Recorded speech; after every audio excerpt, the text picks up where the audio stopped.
So after 14 years in power in the United Kingdom, the Tories or the Conservatives, now led by Rishi Sunak, that famous Prime Minister of Indian origin, married to Akshata Murthy, the daughter of Narayan Murthy of Infosys fame, is spending what are almost definitely his final hours as Prime Minister of Britain. And here's the best part. He's about to lose to one of the most lackluster, flat, uncharacteristic politicians in the United Kingdom in modern political history. Here are the contenders in this election that begins tomorrow in the United Kingdom. Rishi Sunak is the UK Prime Minister, of course. We all know him. He's been the Prime Minister since October 2022.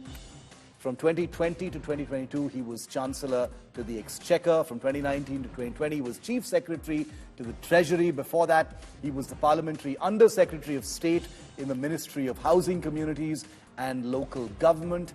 And he was, of course, Conservative MP for Richmond in the Yorks. Now, Keir Starmer is the man who is very likely to become the next Prime Minister of the UK. He's the Labour leader since April 2020. He's leader of the opposition since that same time. Since 2015, he's been MP for Holborn and St. Pancras. He's been Shadow Secretary of State for exiting the European Union. Between 2008 and 2013, he was Director of Public Prosecutions. During that same time, he was the head of the Crown Prosecution Service. Fun fact, he was also a classmate of the famous British DJ and musician Fatboy Slim. So Keir Starmer, a man who most Brits say is frankly quite boring and featureless, is likely to be the next Prime Minister of the United Kingdom. Today is the last day of campaigning. The incumbent British Prime Minister Rishi Sunak records the worst net satisfaction rating at the final stage of an election campaign going back to 1979. The polls are predicting a sweeping victory for the Labour Party led by Keir Starmer.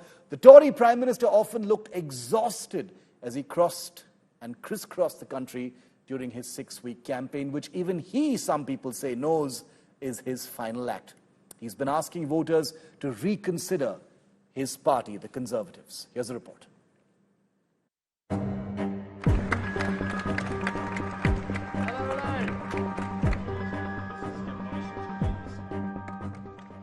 On the penultimate day of campaigning before UK votes, Prime Minister Rishi Sunak kicked off his day with a visit to the vast Ocado warehouse in Luton, north of London, watching robots pick items for delivery.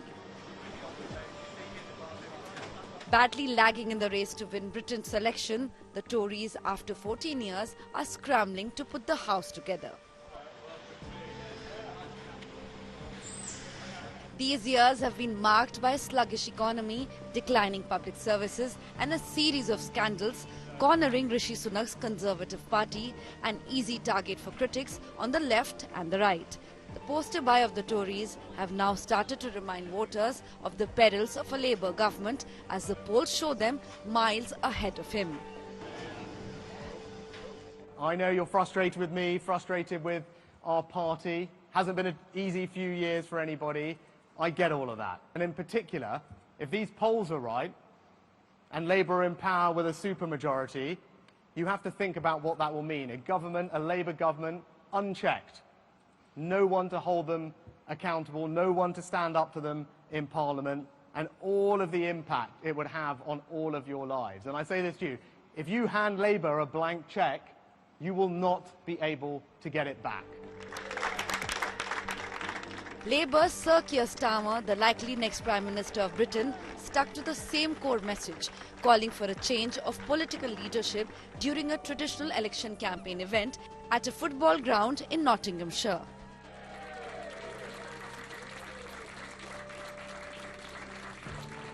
I can hardly believe that 48 hours before an election, the Conservative Party has got nothing possible positive to say as they go into this. I've been arguing throughout this campaign, you'll have heard me many times saying they haven't changed, they're just the same, nothing's going to change. And they're proving it because they are not saying, look, if you vote Tory, vote Conservative on Thursday, these things will happen. They're just in this negative, desperate loop. Britain, after a decade and a half, seems desperate for a change. The Cotswold area has been a conservative stronghold for 3 decades. Though the North Cotswold electoral seat is new, the area has been represented by the same Conservative MP for 32 years during multiple boundary changes. Yet, the Liberal Democrats hope for a breakthrough victory here. This has been a Tory seat forever, for 32 years, longer than I've been alive. And so this is actually quite an exciting election for me, because it's the first time that actually Lib Dems might win, and actually my vote might count towards something. Because in the past I've felt that way. Even though I have voted, I felt like my vote isn't important because it's always going to be Tory. I find amongst my friendship group that a lot of people would have traditionally been One Nation Tories, without really thinking about it, because that's the way their parents voted, etc., etc. I won't be at all surprised if a lot of them don't vote, or might just hold their nose and vote Lib Dem. Cotswold is not alone. The mood of the voters strongly indicates a change in leadership reflected in each and every poll conducted so far. We are here at the iconic Trafalgar Square. There are people, tourists, buskers, all of them, all the fanfare. But no fanfare or carnival-like situation over here in London when it comes to elections. It's so interesting. I've been trying to talk to a lot of tourists over here. None that really wants to come on camera, but they have no idea that maybe in 4 days' time, the Prime Minister of this country could change. Barely hours away from the polling, business goes on as usual in London, with no banners, posters, flags that accompany the carnival of an election.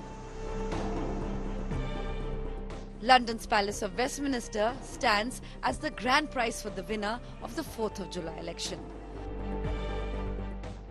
With Geeta Mohan in London, Bureau Report, India Today.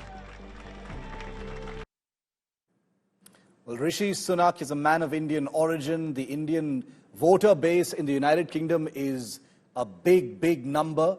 The UK votes in less than 24 hours, and among the many factors influencing this election is, of course, the British Indian vote. It stands out as particularly significant, and many people are looking at it even more closely this time, obviously because of Rishi Sunak's ethnicity. The British Indian community represents approximately 2.5% of the UK's population, and this growing demographic is known for its very high levels, obviously, of education, professional success, and economic contribution.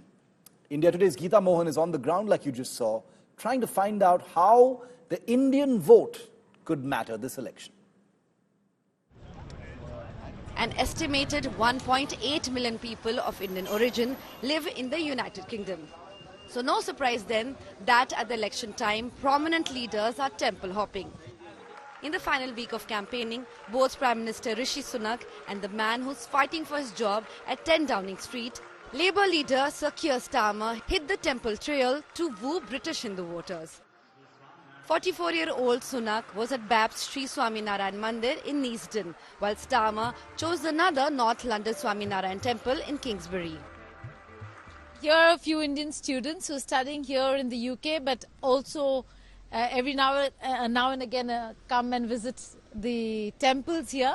But we are here to talk about elections. So let's just first ask, what an interesting fact is that anybody who is even studying here is allowed to vote. Unlike in India, where you have to be an Indian national to vote, over here you don't have to be an Indian national. You're registered over here. Tell me, how excited are you about the elections? You might not have been able to go home, but you were here. So tell us what the elections look like. Basically, a couple of months ago, the election happened in India, and I saw the result. And I feel that everyone should vote because it's everyone's personal thing, and it's a required for a nation to build.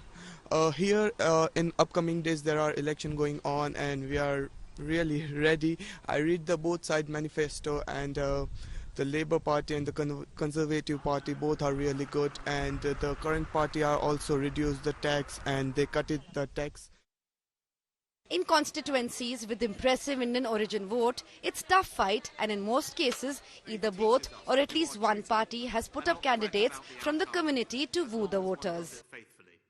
And that's a lot of the emphasis in this election campaign, is a risk, a step in the direction of another party, or the certainty of the delivery of the MP. How important has this constituency become, this election, the Indian vote bank? Look, to me, it's hugely important. This is my future as well as my constituents' future, so of course it's important. Another constituency, Orpington, represented by the Conservative MP Gareth Bacon in the last parliament, also has a strong presence of Indian origin voters. Cornered Conservatives are banking heavily on support from this Asian community. We are here in Orpington, which is the constituency of Gareth Bacon. He's canvassing himself, going door to door. This is how it's done here in the UK. It's not the kind of rallies that you see in India. It's a quieter affair. They go door to door. That's his entire team of volunteers, campaign manager there, going door to door and seeking for votes. He has been a minister in the Ministry of Justice, and so we will be speaking to him. But that's an interesting way of canvassing in the UK, with the leaflets.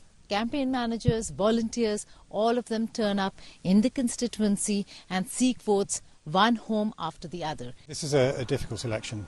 We've been in power for a very long time, and there is a feeling of dissatisfaction from some people, but we're finding on the doors actually people have been quite receptive. They've been quite kind. I've had a lot of conversations with people that have been quite good. So I'm hopeful that I'm going to hang on here. Nationally, I think the polls are looking a bit tricky, but we'll see what happens on the early hours of Friday morning. What about growing sectarianism, the Khalistani extremism? We saw that, and I think India was not very happy with the government and the tackling of the issue. Yeah. See, there are many issues that are done and conducted at the high level of the government. It would be imprudent for me to comment on some issues where I'm not privy to, so I wouldn't make a comment because I don't know the fact. As somebody living in the community, is it a concern?